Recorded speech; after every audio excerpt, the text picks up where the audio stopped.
did make it through the night sleeping. I actually got sleep. I ended up sleeping on the ground because my son kept kicking me. All in all, I would do it again with him. I would never do it on my own. So, but I knew that going into it, so I wouldn't say anything's changed. It was a good time. We were with family and stuff, so that's always a plus. Definitely not my gun.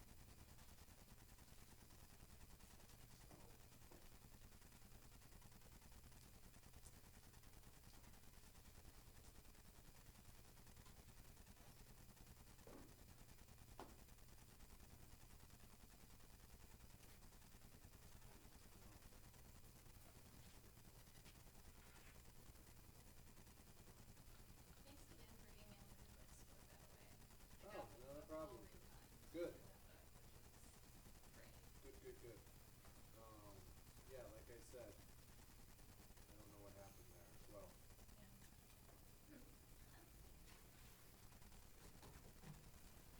Yeah. Cool part about this book is I finally have use for my Kindle. It's been 12 Oh, months. there you go. Use that for You look stuff up or to follow along on it? right, just to read instead of having to prop up the book. Yeah. Yeah, there's a way that you can send PDFs and stuff to the Kindle and do all that too as well.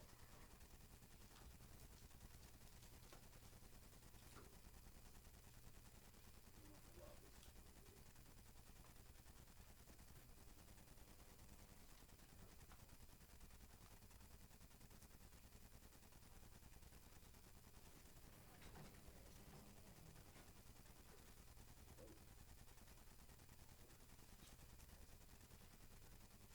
Did you find out about the number?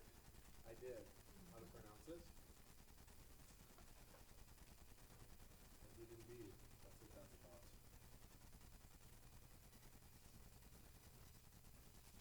And in my other section, there is a lady who's, I didn't ask her where exactly from. She was from the Middle East, though, so she pronounced the actual correct one. Well beyond me. Did you take attendance on Thursday? I did. I'll do it myself, make sure you do it. Okay. Did you get a notice that you were dropped from class? Great. Actually, for attendance, what I did was I took attendance in class, but then I also looked on Blackboard, so if anyone's been on Blackboard at all, then they were good to go. So, yeah, there was only, I don't think there was anyone. And then I emailed them too, so I don't think in the end anyone was dropped from this class.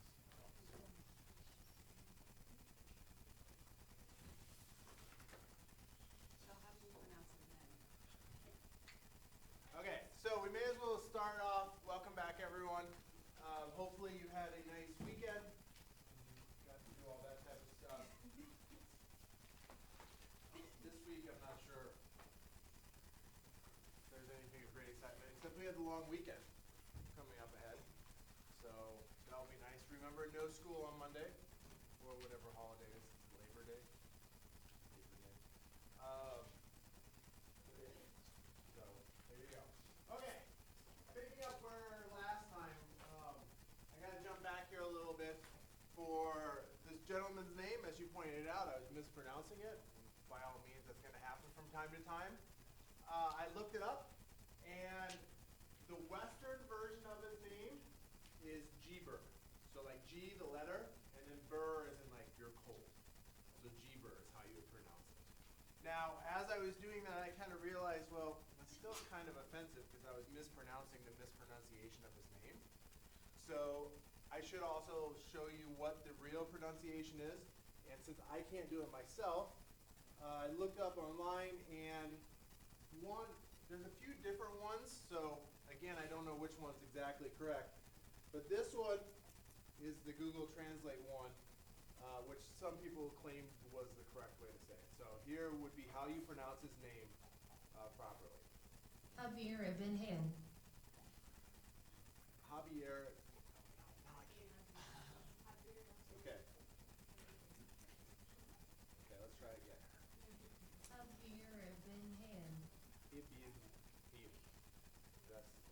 So that would be the proper pronunciation. Um, he really was one of the earliest people that affected chemistry throughout time. So we can't just discount him, and we shouldn't discount him just because he's not from a Western country in any way, shape, or form. And again, a lot of the work he did we can still see in today, such as with the distillation here. So we talked about that last time, and then we went through and we talked about scientific models, and that was the last thing we talked about here. So does anyone have any questions about the stuff we've been talking about up to this point? Everything seems to be making sense.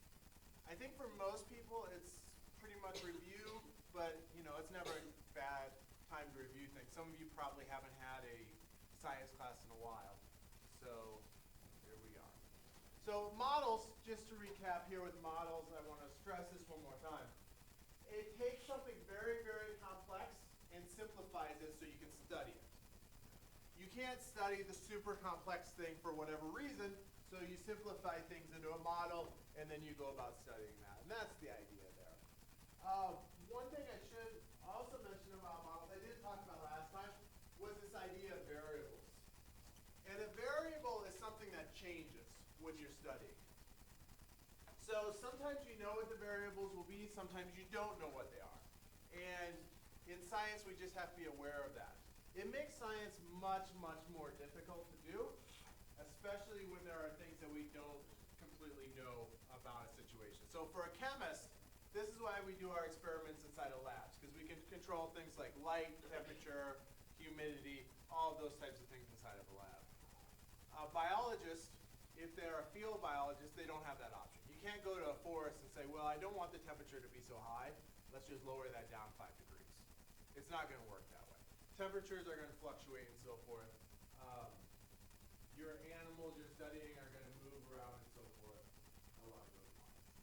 So just be aware that, even though a model is there for us to study, it's not perfect in every aspect. And that's why there's oftentimes conflicting information coming from different models. So today what I thought I would do is talk a little bit more specifically about chemistry as we're working through this.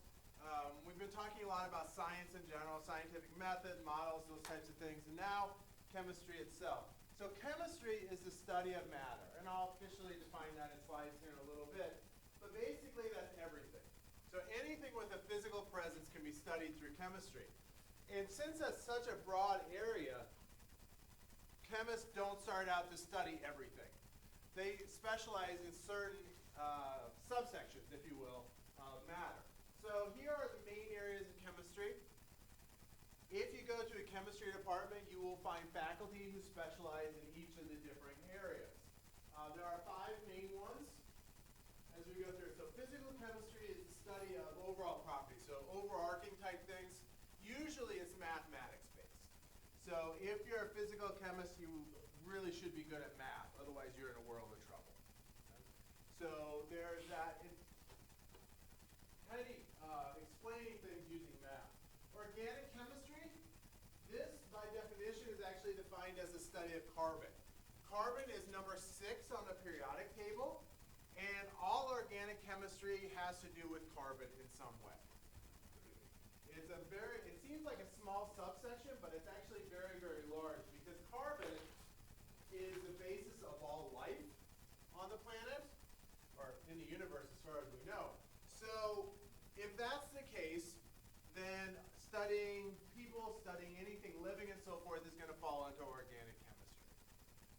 There is a little bit more of a subsection here called biochemistry, and that specifically looks at living things.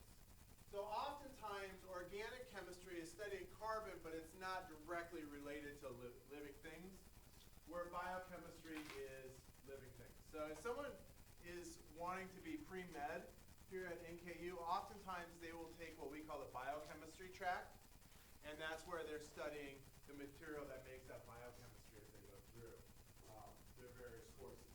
Because later on they'll use it when they're studying the body in whatever form they decide to do. The other two, analytical, is the study of composition. So what something is made up of. If, for example, I want to know what different elements are in the air here, then the analytical chemist can come in, sample the air, and tell me what they're made up of. If I want to know what poisons are present in groundwater, an analytical chemist would go in and measure that. They're really the people who specialize in measuring things. Very, very exact science, actually, because they're always measured. And then finally, my specialty is inorganic chemistry. And before I said organic covers carbon, inorganic covers everything else on the periodic table. Now, it's actually a smaller subsection than organic just because of the way that it works out, but we have all the other elements. So if it doesn't have to do with carbon, then inorganic studies it. So there ends up being about 115 different elements for you to learn. Now, obviously, we're not going to memorize them all or study them. We just look at specific areas and trends and so forth as they go through. And once we learn how to read the periodic table, later on today we'll talk about this a little bit, you'll actually see that the periodic table is almost a map for us in terms of properties for elements, and that's why it's so useful.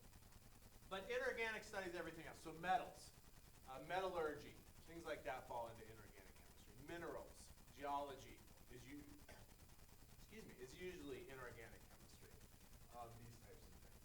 So those are the main areas. There's really 5 of them that are within the chemists. Chemists generally think of these as the 5 different areas of chemistry, but nobody is unique to an individual one.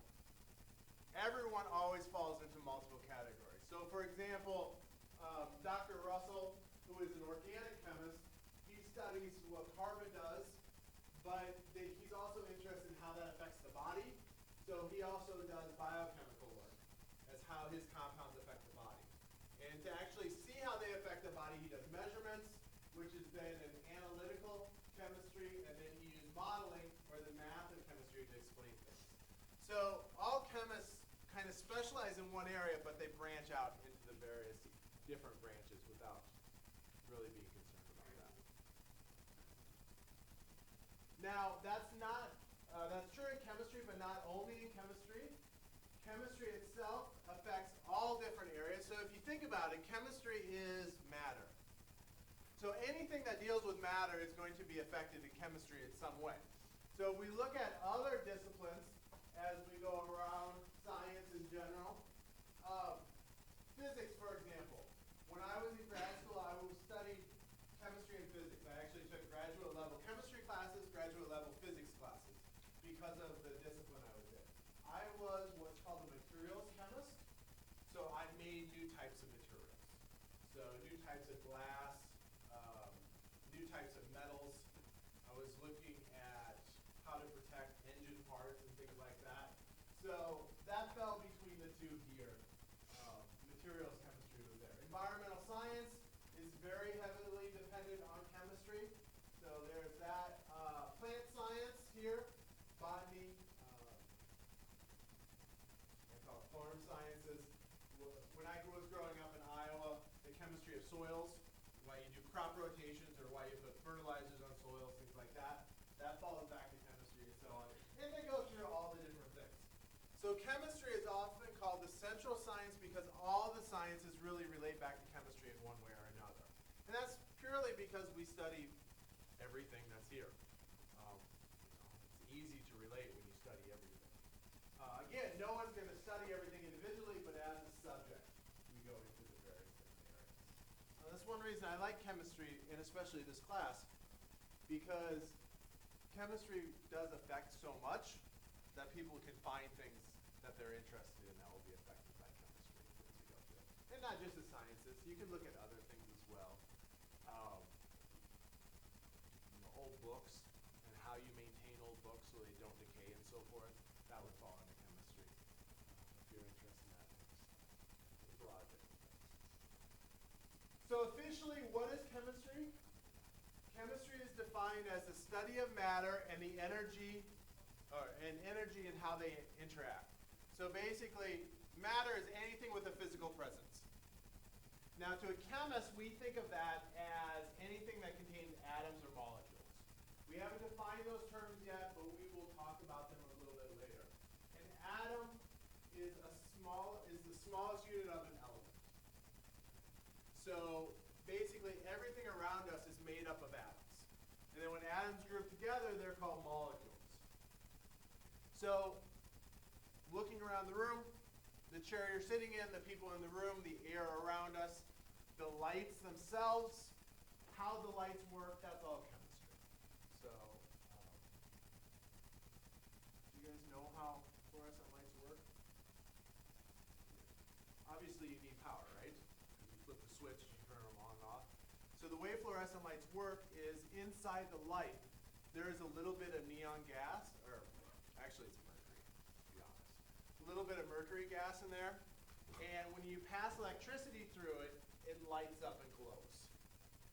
So it lights up and glows, and that's why the light, when you flip the switch, lights light up, because that mercury gas in there is going through a chemical reaction, and the light turns on. Now, mercury gas itself is a bluish color, so we don't want our lights to be blue. We like them to be white.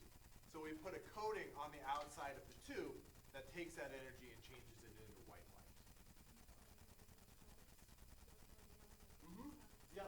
Well, okay, so neon signs, neon is red, but you put coatings on the outside. So like I have a Michigan State neon sign, it's green. Michigan State's green. But it's just got a green coating on the outside. So the neon itself produces the light, and then the green will change the color to whatever it is. And that's why they work. And that's why they're always in like sealed glass containers and so forth, because it's a gas. And if you didn't have that, it would just leak off and stick. So that's the idea there. This is the same thing. So these fluorescent lights are exactly the same as the new light bulbs, the energy efficient light bulbs for the light. Oh, CFLs. And when you go and buy CFLs and you look at them, when you look, they've got different color settings. So there's like cool light and bright white and various things like that. What those are is they're just different coatings on the outside of the tubes so that they show slightly different colors. If you're ever buying paint, one thing you want to do is actually take the color home and look at it in the light. Because the color of a paint will change slightly if it's sunlight or if it's fluorescent light or your old tungsten light and so forth. It will change that color. But all of that goes back to chemistry and the energy it interacts with. So when we interact with things, whether we are sitting on a chair, we smell something, we see something, anything along those lines, that is us interacting with atoms. So again, we're going back to this atoms. Atoms really are the most important thing to a chemist. When I think of things like air in this room, what I'm actually imagining are little balls of elements floating around the room in various combinations.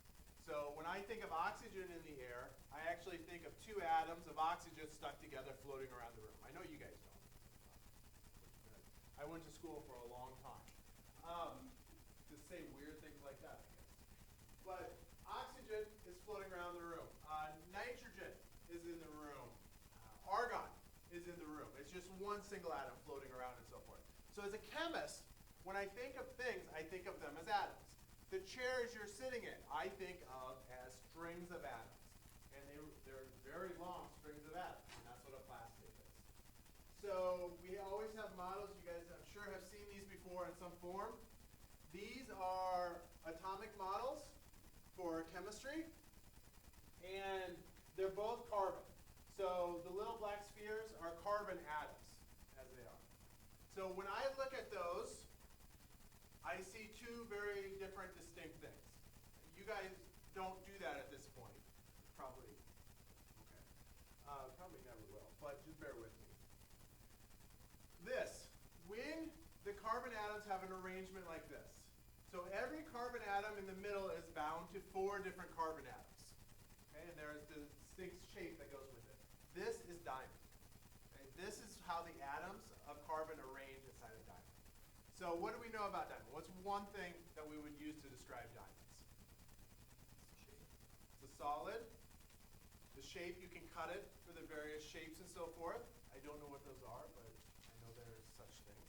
There's a princess cut, right? I had to buy one once. So there you go. I was told to get a princess cut, whatever that means. Okay, what else about diamonds? Is it hard or is it a soft material? Very, very hard. Is it clear or is it colored? See, you guys are going to learn something about diamonds today. Diamond in and of itself is clear. Nowadays, when you go to the diamond store, you have options, and that is yellow diamonds, blue diamonds, red diamonds, I've seen all different colors mixed in. What that is actually diamond that's messed up. So either something else goes in or it messes up the structure of it, and because it messes up the structure, it gives a color to it. Diamond in its purest form is absolutely clear. What a yellow diamond is, wait, let me ask this. Does anyone have a yellow diamond?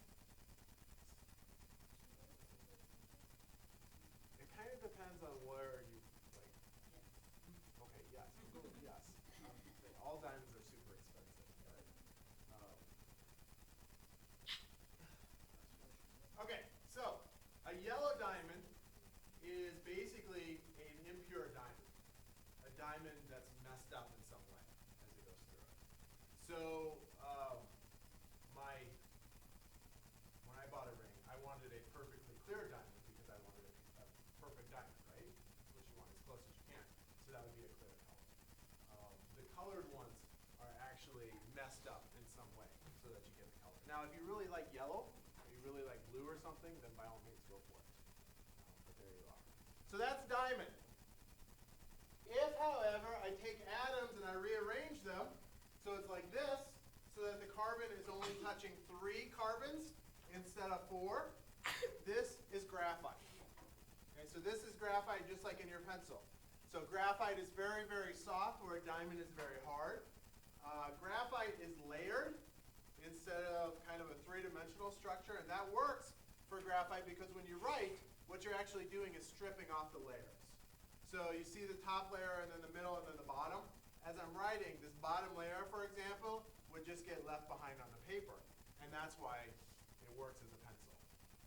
And that's why you've got to refill the lead as you're going through because you eventually wear it down and so forth. So the arrangement of atoms here greatly, greatly change the overall properties of the material. So as a chemist, when we think of things, we think of them in terms of atoms, because that's really what defines the overall properties. And going forward from this point on, a lot of what we talk about in here is going to be based on atoms. So there, keep that in mind. Before we get into our true definition of atoms and so forth, there's another thing I want to talk about that's more general. And this is the idea of physical and chemical properties and physical and chemical changes. So a change is just a change in the associated property. So a physical property, for example, has to do with one material in and of itself. So it could be the physical state as a solid, liquid, or gas. It could be the color. It could be the smell of it, possibly. Melting point, density, electrical conductivity, doesn't conduct electricity, and so forth as you're going through it. Say I've got a pile of gold here on the desk. There are a lot of physical properties that we can use to describe it. So the pile of gold would be a solid, making a pile. The color would be gold. Hardness, gold is actually very soft. So for example, if you've got a gold ring, it's not pure gold. They put other things in it to actually make it stronger. That's why you get the different ratings for the different types of gold as you're going through. Melting point, I could heat it up and the solid would turn to a liquid at some point, and that would be the melting point. So all of these properties are intrinsic on the gold itself, just purely on the gold and nothing else. To counter that, we have chemical properties. Chemical properties are when a material interacts with something else. So if you have a chemical property or a chemical change, you always have to have two materials interacting in some way. Now, when this occurs, you change the basic composition of the material. So, for example, if I have iron, I'm going to draw a little atom of iron here. And let's say I've got an iron rake, and I leave it out in the air. So it combines with oxygen. So what happens if I leave iron out in the air for a long time and it combines with oxygen? What forms? Iron oxide or rust. So these go together. This is not going to be perfect, but we'll get into more than this right now. And the oxygen attached to the iron, and you end up forming rust. This is the way a chemist thinks about a chemical reaction. You've got atoms of one thing interacting with atoms of another, and it changes. So the iron is not by itself anymore. The composition has changed. So this would be a chemical change. And the chemical property would be iron reacts with oxygen to form rust. So you can think of chemical properties as behaviors. So whenever iron's around oxygen, you're going to form rust. Whenever ice, or that's not a good example. Silver tarnishing, that's another example. Neon. Neon, number 10 on the periodic table, doesn't react with anything. It just doesn't react with things. That's another chemical property. So it's not only when it actually undergoes a change, but if it doesn't undergo changes, that's a property as well, as you're going through it. The key thing to understand is that whenever you have a chemical property or a chemical change, the material itself is changing on an atomic level. So ask yourself, are the atoms changing in some way? If it's yes, then it's going to be chemical. If it's no, then it's physical.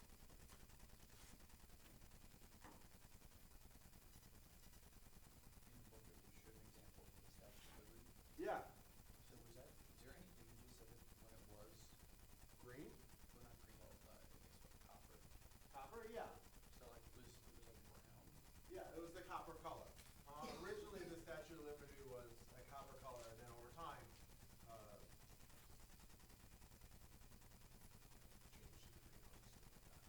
changed to the green. But they cleaned it not too long ago. And actually green protects the copper. The green does protect the copper. It's like aluminum. Aluminum oxide forms and it actually protects aluminum. That's why aluminum things don't rust. Because technically they do rust, but it's such a small layer of rust that it doesn't affect the overall material. And the same thing with copper. The only thing is the copper layers that form are thick enough that you actually see the green. Where aluminum oxide, you don't see it. So before, when I was talking about, in my work, I was trying to protect engine parts. One of the things I was doing is working with jet engines for the Air Force, and they've got aluminum parts in their planes that were degrading over time. And they wanted to force like an aluminum coating over them to protect them. So that's one thing that you can do. But yeah, you can, there are pictures of it as the copper itself. I don't know. The only ones that I've seen, however, it's got more of a silverish color to it. How do you reverse that? Like if you want the green to be the white. So the way that you do it is this, okay, so it's the same thing as like silver and silverware. Does anyone have actual silverware? Like I've got some pieces I inherited from my grandma and so forth, yeah. If you're going to use those, you've got to clean it and you polish it. So the same thing with the Statue of Liberty, you polish it. But what you're really doing is, let's imagine this is the copper of the Statue of Liberty, and the outer coating turns green. When we polish it, what we do is we come along and we just basically cut that surface off, or rub that surface off if you're thinking of true polish, and it exposes the underlaying levels. Now you can't polish it forever or all the time because you lose your material as you're going through it. This you see in silverware. If you've got intricate silverware with designs and stuff on it, if you polish them a lot, you actually wear off the coatings. Statue of Liberty, I think it's only gone through one major cleaning. Now, obviously, we don't want to mess it up, but that's the way that we go about doing it. If you're a museum or something with some piece that's really, really important, you wouldn't use that. You would use some other methods. That's what we did. We polished off debris, shined it again. Any other questions there? Does the idea of physical versus chemical make sense? It goes back to atoms. If the atoms change, then it's going to be chemical. If it doesn't change, then it's going to be physical. All chemical reactions, like you see with an arrow, that's all chemical changes as we go through. So that will be by far the most common things we're doing here. So physical properties, one example of physical properties is lead. Lead is very, very good at conducting heat. And because of this, it made cells in the Doge's Palace in Venice very famous and unbearable, if you will. So this is a picture of Doge's Palace in Venice. And inside that palace, they also had jails. And some of the jail cells were made out of lead. So when the sun was beating down on the lead, it heated up. So you can imagine how hot lead would be in that situation. So think of like a car bumper in the sun. Think of how warm that gets. That's how warm the cells would get inside of this jail. And on the flip side of that, in the winter, when it was cold, it conducted cold.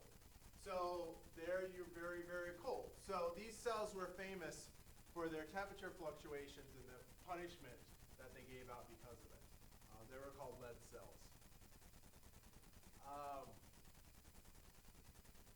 You can go see them if you're ever in Venice. Actually, you could tour the Doge's Palace and they'll show you the cells. You can go through it. One thing there at the bottom, Casanova was a prisoner there. If you've ever heard the story of Casanova, kind of got himself in trouble.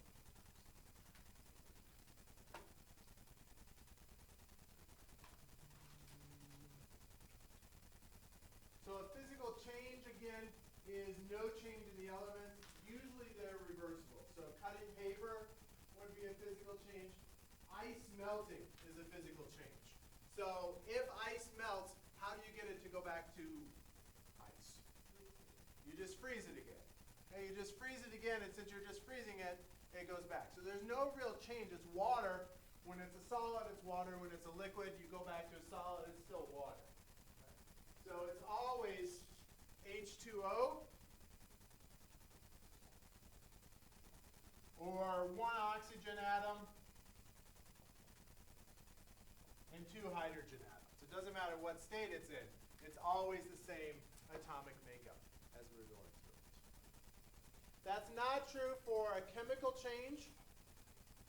Chemical changes do change the makeup. So here we've got iron all by itself. Here is iron stuck to oxygen. That's a change in terms of the atomic makeup. So that is actually a chemical change as you go through it. These are much, much harder to reverse. If rust forms, it's not impossible to reverse, but it's very, very difficult. If you have rust on your car, what do you do with it to get rid of it? You basically cut it off. You just knock it off and cut it off, and then you put plastic where it was. That's the idea there in terms of cars and so forth. It is possible to do, but again, it's very difficult. So much harder to reverse as they go through things. And that's the chemical change. Any questions about that? I think I've stressed that enough at this point. It's going to be coming for it later on. So, okay, switching gears again. The next thing we're going to talk about is matter and types of materials. So, as I said before, matter is everything around us. So we can break it up in all different types of ways. Chemists, if they wanted to, they could just study red things. I don't think you get paid for it, but you could just study things that are red. Or you can study plants. I don't know. You can do all kinds of things. One way that we can separate materials in general is the idea of a pure substance versus a mixture. one thing. So iron would be one thing. Rust would be one thing. Or a mixture. A mixture is where you have two or more things mixed together. Mixtures break into two different categories, homogeneous and heterogeneous. Homogeneous means the same throughout. Hetero means different throughout. So you can remember them based on the prefixes. When you're looking at it with your eyes, you're going to see different things in a heterogeneous mixture. So a heterogeneous mixture could be a pizza. You've got the crust, you've got dough, you've got cheese, you've got whatever toppings you got. You're looking at the pizza, you're seeing different things. That is a heterogeneous mixture. Okay, can you guys think of any other heterogeneous mixtures? Cereal. Okay, you've got cereal, milk, maybe this raisin bran, you got raisins in there, and so forth. Vinaigrette, oil and water based dressings, absolutely. There you've got the oil and the water and they're separate from one another. That's a good example. I don't know why, but food always comes up at this point. So there's a lot of different heterogeneous mixtures that you can have. And the key is when you're looking at it, you're seeing different things. In a homogeneous mixture, this is multiple things mixed together, but when you look at it, it looks like one thing. So these are a little harder to come up with. A few examples. One from the food category is milk. Milk is actually made up of different things. Have you ever had the unpleasant experience of leaving milk out for a few days? Right. What happens there is it separates, and that's when it starts to smell too, by the way. Milk separates, so you've got the oils in milk, you've got the water in milk, you've got the protein in milk, and they'll separate into the different layers. So there you've got different things, but when you look at milk, it just looks like one thing. Another example is paint. If you go to Home Depot and buy a gallon of paint, what do they always do with the gallon of paint before you take it home? Mix it and shake it up. Okay? And that's because as it sits on the shelf, it actually separates out. You've got oil, you may have some water, you've got pigment in there and a couple other things to keep everything together. So they've got to mix it all up. If you ever have bought a gallon of paint, hopefully you got it mixed up. If you didn't, and you started painting the wall, then different parts of the gallon of paint are going to have different amounts of pigment in it. So there'll be slightly different colors as you go through. I'm guessing you wouldn't be too happy with that. The final one I'll mention as a homogeneous mixture is used a lot as examples is seawater. So when you look at seawater, it just looks like seawater, just water, right? But it's actually got all different types of things dissolved in it and so forth. Now, if you had a sample of seawater and it had shells or sand in it that you could actually see with your eyes, that would be a heterogeneous mixture. So that's really the definition between the two. If you look at it with your eyes and it looks the same, it's homogeneous. If it looks different, it's heterogeneous. Chemists do not like mixtures. We avoid mixtures. I want to say like the plague, but I guess that's the same. And the reason for it is this. When you sample different parts of mixtures, say you had a gallon of paint that had slightly separated and I sampled the paint at the top versus the paint at the bottom, the amounts of pigments could be different from one another. It's very hard to be consistent in our experiments with mixtures because they are different from one another. One part of the mixture differs from something else. With science, when we test things, we want to be consistent and we want to make sure we're always testing the same stuff so we get the same results that make sense. And that's difficult to do with a mixture. So we generally just avoid mixtures altogether. One exception to that actually is alloys. Alloys is metals in the mixtures when they're melted together and so forth. We do study those quite extensively, but we have a hard time still making sure that they're uniform throughout. Instead, we like this branch over here, pure substances. This is our bread and butter, if you will. This is where we make our living. These are things. Now, simple things and pure substances can really be broken down into two categories. The first one is elements, and that is really what a chemist does. A chemist deals with elements. If you look at the walls, it's not a coincidence that it's called the periodic table of elements. This is how a chemist keeps track of everything that they do. And then compounds to go with that are just mixtures or elements bound together. So we'll talk about those a little more. So elements in and of itself. An element in and of itself is the most basic unit of matter. All matter is made up of elements, and as a matter of fact, there's actually very few elements in and of themselves. There's about 90 elements known in nature. So if you think about it, these 90 elements make up all of nature.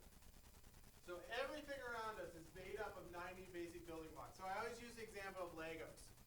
Imagine you go to the Lego store and buy 90 different types of blocks.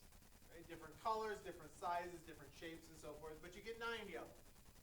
And then they tell you, okay, with those 90, you need to build a tree. Okay, so you'll do your best to build a tree and make it look like a tree. Oh yeah, with those same 90, I also want you to make a duck. Okay? So now you're using those same pieces to make a duck. Oh, and a person. Make a person out of it too, and a building, and the sun. So these basic 90 things combine in so many different ways to create everything around us. And I always have found this just absolutely amazing when you think about it. These little pieces, you only get 90 of them to make everything around us. So looking at the periodic table, the ones that exist in nature are the ones that are solid.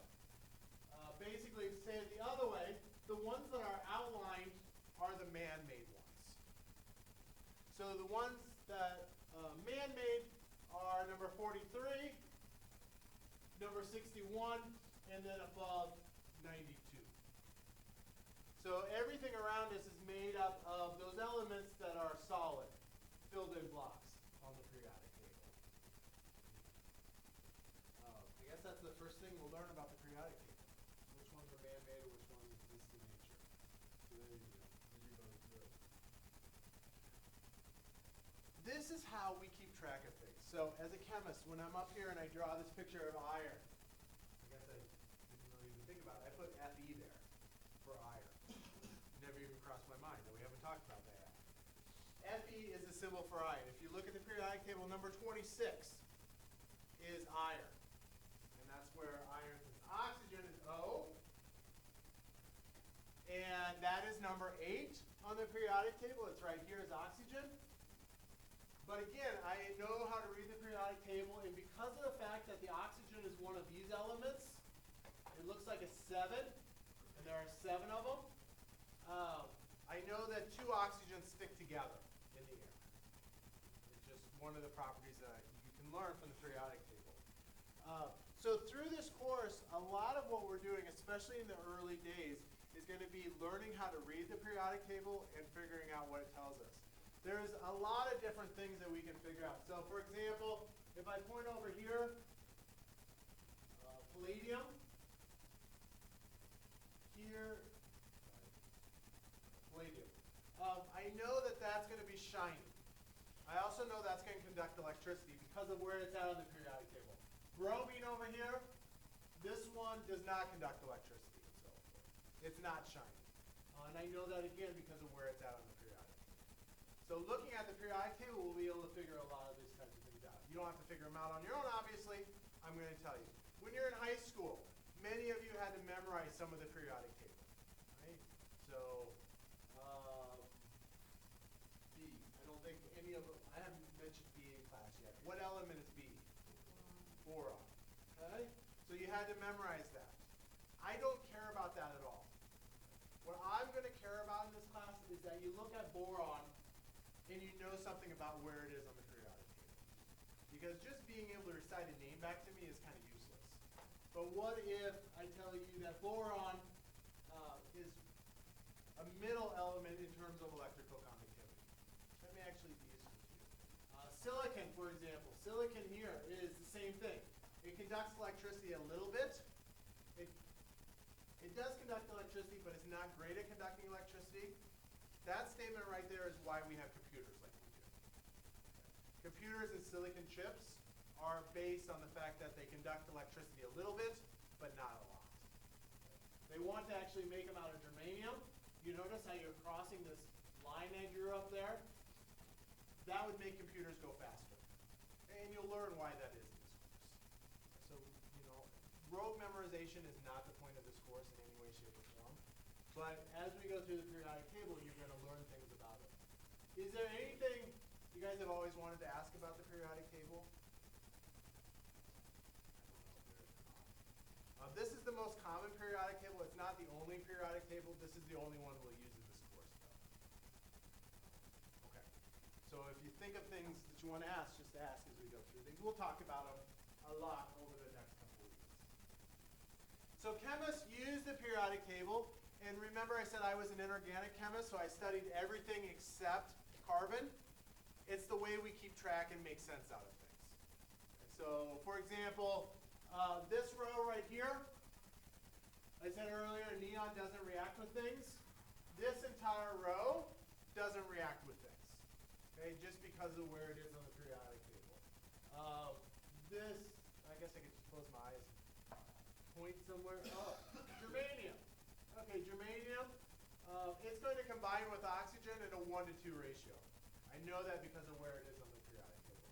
And you'll learn that eventually too. I also know, as I said before, it conducts a little bit of electricity, but not perfect electricity. Other things over here are much better at conducting electricity. Au is gold. When I was a little kid, this was one of the first elements I actually remembered the symbol for. Have you guys ever heard of the show called Family Ties? Michael J. Fox was in it and so forth. There was an episode where he had to memorize the periodic table, and even at that point when I was a little kid, I thought it was silly. But the way that he remembered this was, there was a saying, "Au, come back here with my watch," and thinking of a gold watch, and for whatever reason that stuck with me to this day.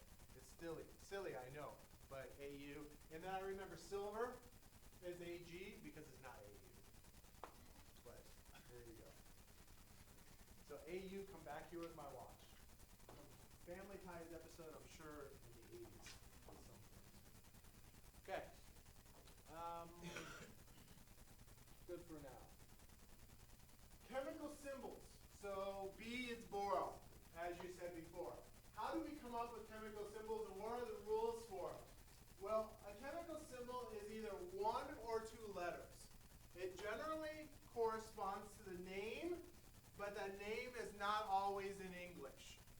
Most of the time, it's in English or Latin, depending on how old the element is. So, for example, beryllium.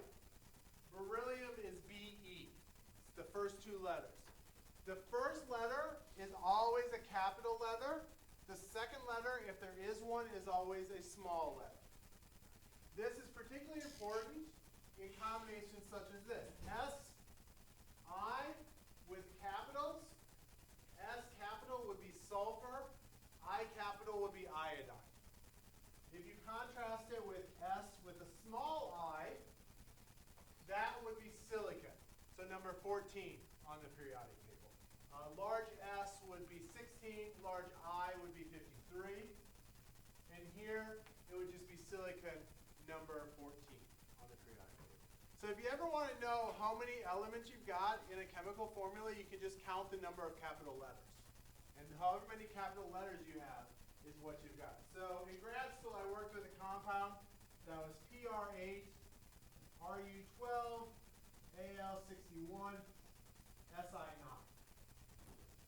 So how many different elements are present in this one? Well, there's 1, 2, 3, 4.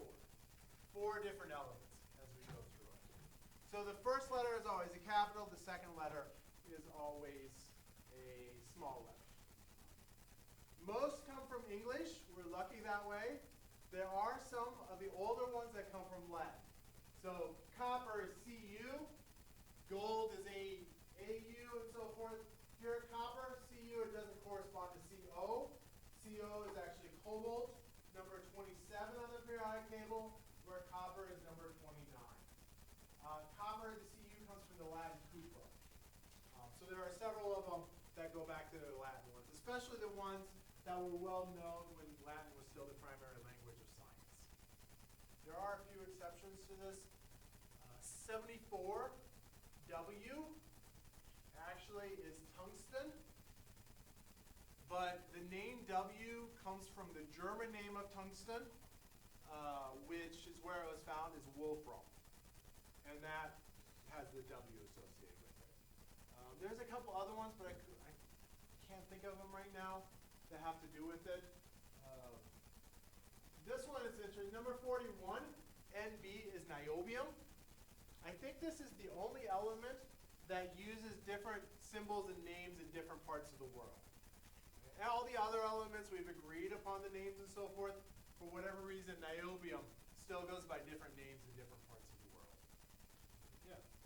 They did potassium, That's a Latin one. Potassium, let's see. Oh, it's kalium. Alum. It's the same. Yeah, it's the same type of thing. Potassium actually causes students a lot of problems because usually they need to know like to do the first 20. And you think of it, potassium starts with a P, but then phosphorus, number 15, is actually the P one. So that trips a lot of students up there. I should say, just so you guys are aware, for exams, all of your exams, I'm going to give you a periodic table that has the English names of the elements written out along with the symbols.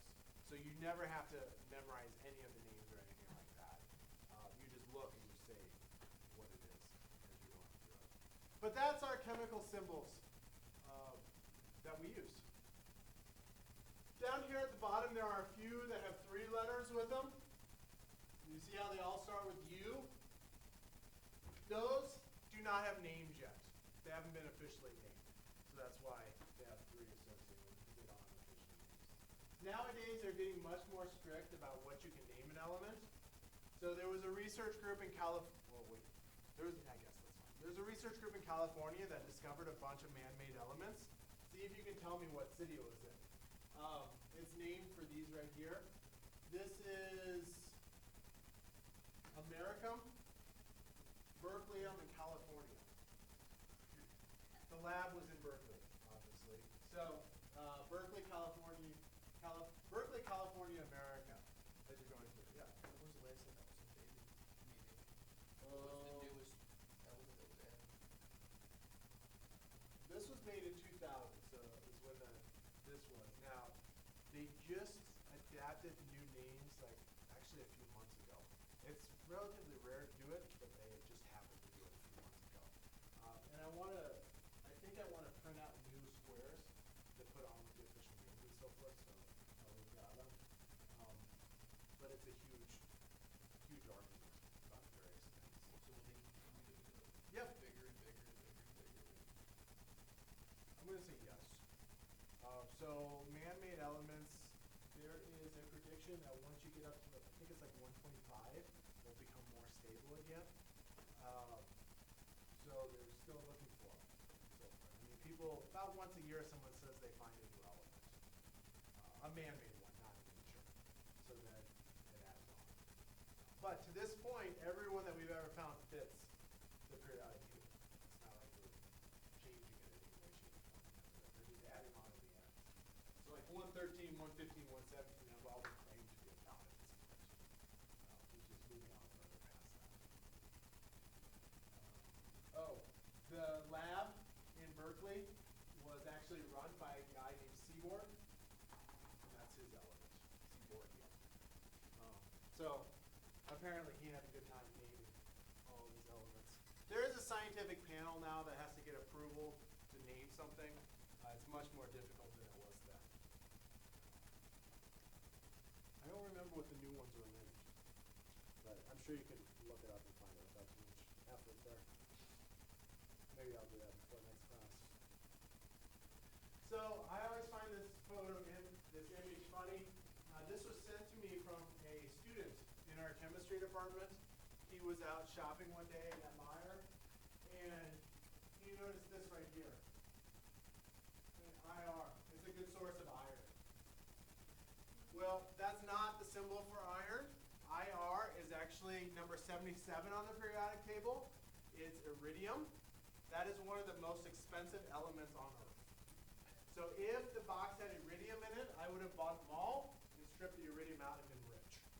It's used for medical applications and so forth. It's just mind-boggling how expensive this stuff actually is. So IR there, we should have used the chemical symbol. They used the right formatting at least. So it was a capital on the first one and a small on the second one. Whoever it was just didn't check the symbol.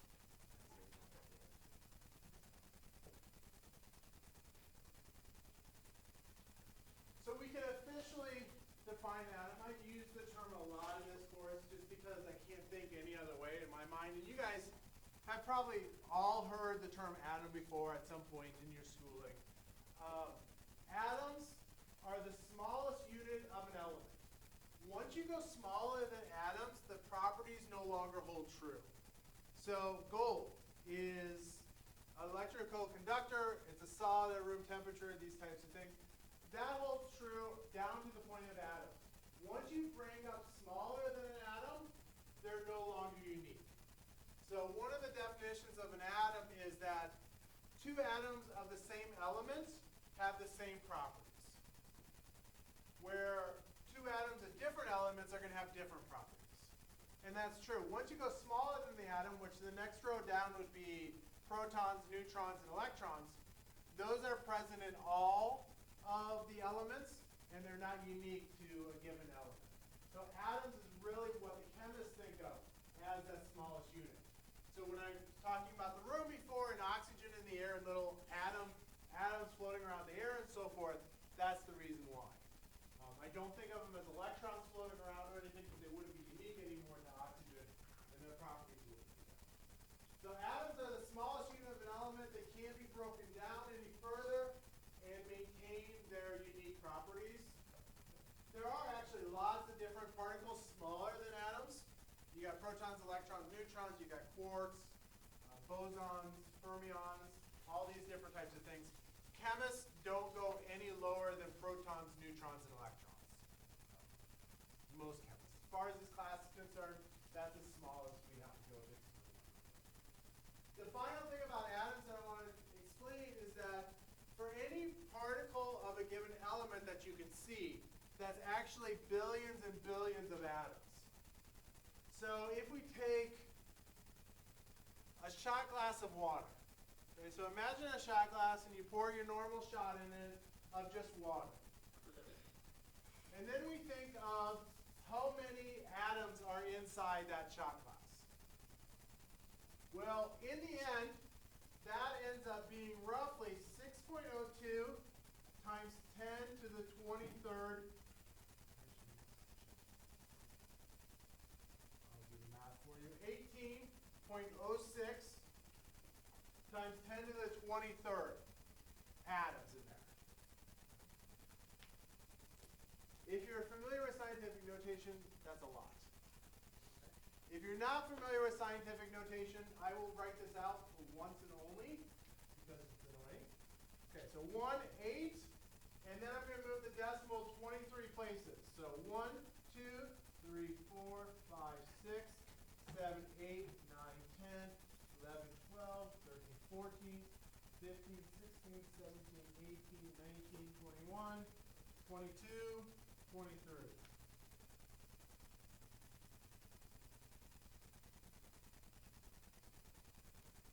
So inside that shot glass of water, there are this many atoms in there. So it's mind-boggling. We can't think of, how many that is. You can't go in and pick up an atom and move it someplace else with normal means. It just doesn't work. They're just much, much too small. So here, then, would be the number of atoms. So don't think of them as like a dozen atoms inside the shot glass. There's just a mind-boggling number of them as you're going through it.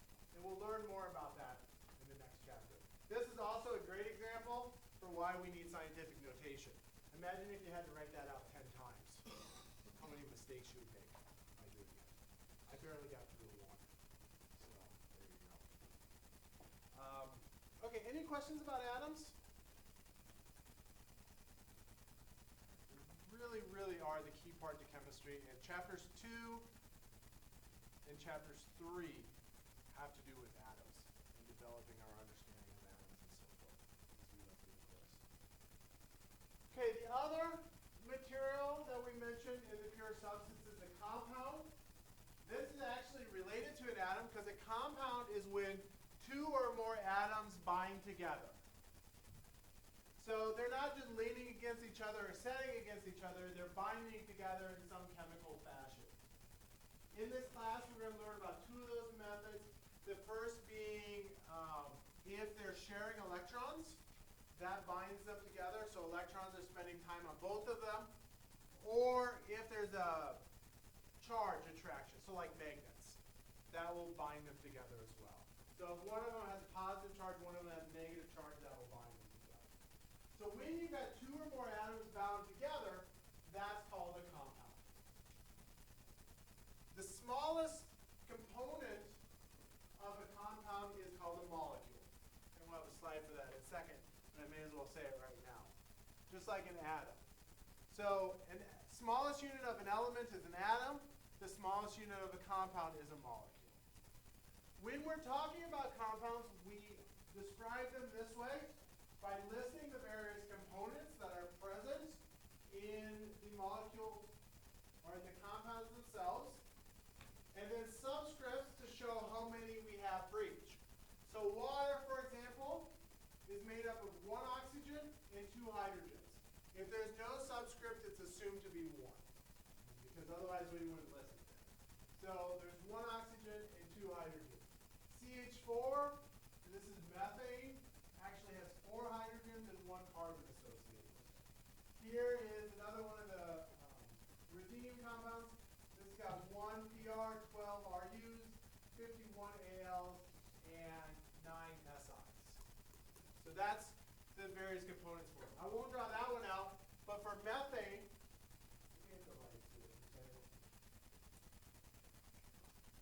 if I want to draw what one unit of methane would look like, I would have my carbon atom,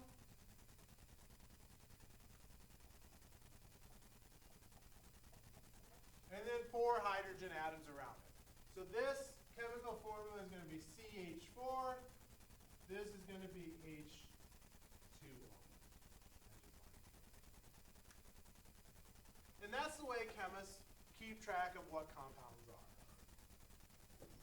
When a compound forms, its properties are not an average of the components going into it.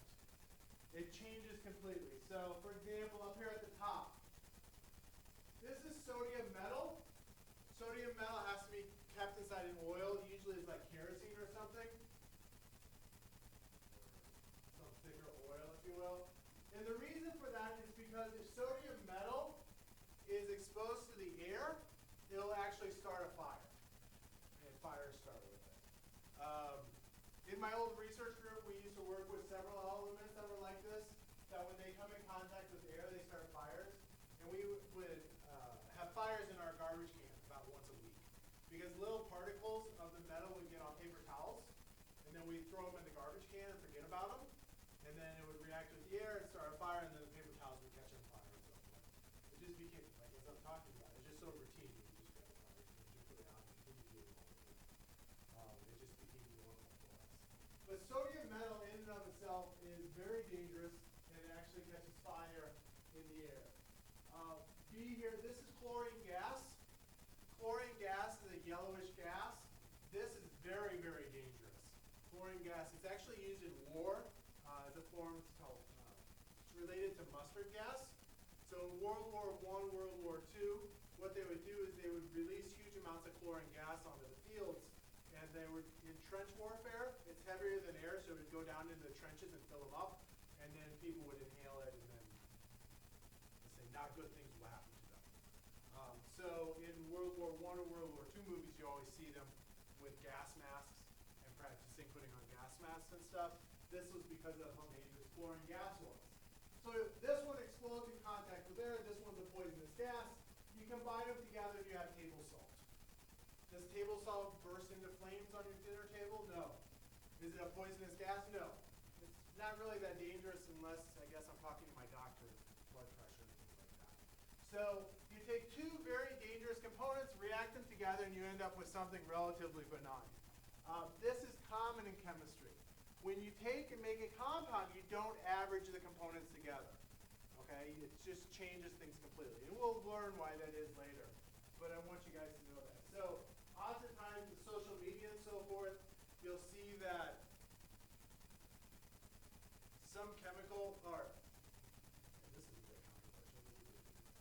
A vaccine is made up of some component that's deadly. That doesn't mean the vaccine is deadly just because the component is. Because once you react them together, the properties change and so forth. So you have to be very careful about looking at those types of things and look at it in its final state. Because what it is to start with doesn't mean that it's going to be the same properties as what it is in the end. It changes greatly as it goes through things. Does that make sense? Yeah.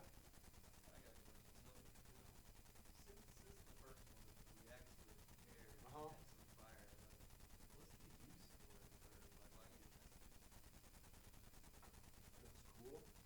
Obviously, No. anything. Sodium has a lot of uses. Like our body, for example, needs sodium in it. We can't exist without sodium. Now, granted, it's not metal chunks of sodium we're eating. It's dissolved in other things. So sodium generally is dissolved in water and then used to react and form things out of. Not as sodium metal. Sodium metal itself, there are some things, there is what's called an amalgam, which is where you take mercury and then you dissolve sodium in it, and then you can do some interesting chemistry out of it. I don't know that there's anything in particular that this class would particularly know about it, but you can make different types of compounds that you make normally and so forth. What would be metallic sodium used for?